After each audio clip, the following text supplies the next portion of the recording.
जिस देश को भारत देश ने आज़ाद किया था, उस नया देश का निर्माण किया था, उस देश में है हमारे हिंदू भाई दीपू भाई को निर्मम तरीके से बांग्लादेश के मुसलमानों ने जिंदे पेट्रोल छिड़कर जला दिया। दीपू भाई के मृत आत्मा को हम लोग भारत देश के सभी हिंदू भाई आत्मा को शांति प्रदान करने के लिए भगवान श्री कृष्ण से विनती करता हूँ। और इस दुख के घड़ी में दीपू चंद्रकांत दास के परिवार के हम लोग मजबूती के साथ हैं। हम लोग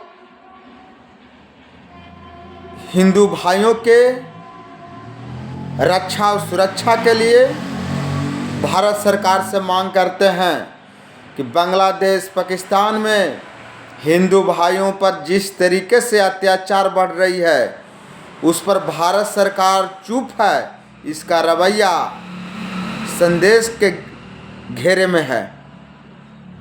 भारत सरकार हिंदुओं को लिए क्यों नहीं आवाज़ उठा रही है? आज चुप है।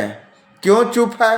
बांग्लादेश और पाकिस्तान में दिनों पर दिन हिंदुओं भाइयों पर अत्याचार बढ़ती जा रही है और भारत सरकार मौन व्रत में है। मैं इसका घोर निंदा करता हूँ।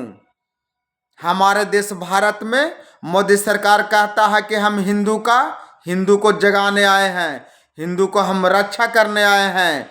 आप हिंदू के रक्षा करने नहीं आए हैं। हिंदू के नाम पर आप भक्षक बने हुए हैं और हिंदुओं को जानबूझकर दूसरे देश में मरवा रहे हैं। इस तरीके से निर्मम हत्या कभी हमने नहीं सुना था।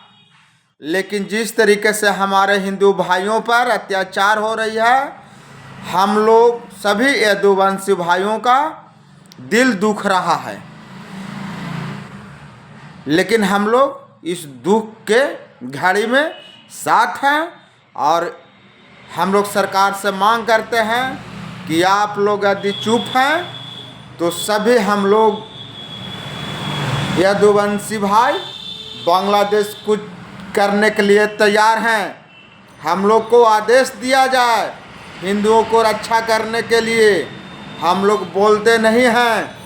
हम लोग अपने हिंदू भाइयों को रक्षा करने के लिए शुरू से ही कृष्ण भगवान के वंशज लोग हिंदुओं को सुरक्षा करने के लिए शुरू से ही तत्परता के साथ हिंदुओं को साथ है। और हम लोग मान सम्मान स्वाभिमान से समझौता नहीं करते हैं। हम लोग को सरकार आदेश करे, हम लोग ईंट से ईंट बजाने का काम करेंगे और बांग्लादेश को 2 भागों में विभाजित करके और एक नया हिंदू राष्ट्र बांग्लादेश में बनाएंगे।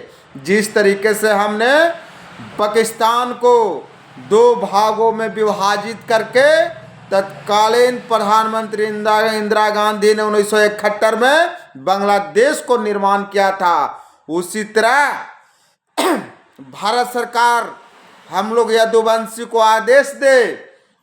हम लोग 2026 में बांग्लादेश को तोड़कर बांग्लादेश में एक नया हिंदू राष्ट्र का निर्माण करेंगे, नया देश बनाएंगे। जय भारत, वंदे मातरम।